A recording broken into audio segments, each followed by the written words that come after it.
پرانے زمانے کی بات ہے، ایک گاؤں میں 3 چور رہتے تھے۔ وہ چالاک، ہوشیار اور چوری میں ماہر تھے۔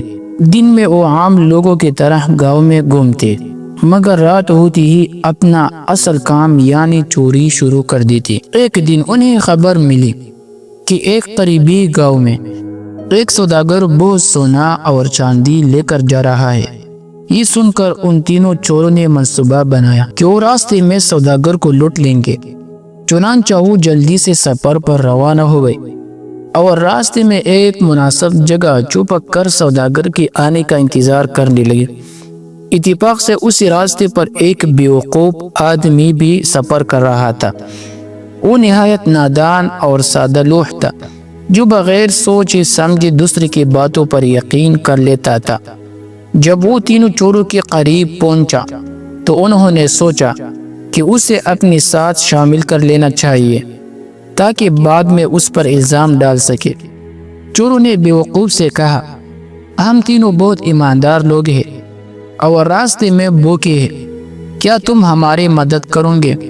بیوقوف نے فوراً حامی بھر لی اور ان کے ساتھ شامل ہو گیا۔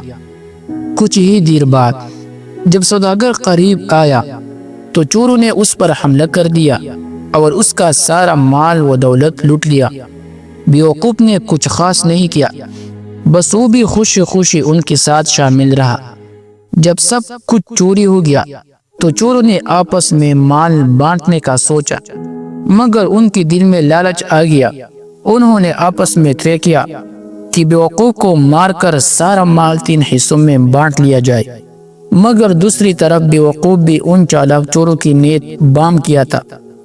اس نے دل میں سوچا، یہ سب میرے خلاف سازش کر رہے ہیں، کیوں نہ میں ہی ان سے پہلے کوئی چال چلوں۔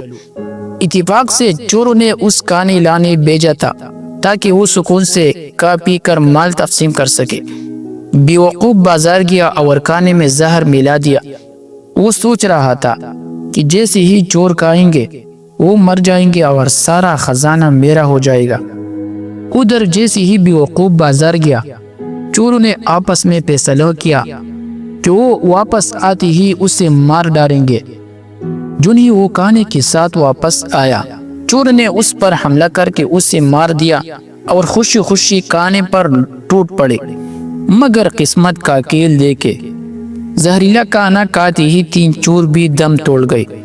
یوں لالچ اور دھوکہ دہی کی وجہ سے چاروں اپنی جان سے ہاتھ دھو بیٹھے اور وہ خزانہ وہی کا وہی رہ گیا۔ یہ کہانی ہمیں سکھاتی ہے کہ لالچ، دھوکہ اور بے ایمانی کا انجام ہمیشہ برا ہوتا ہے۔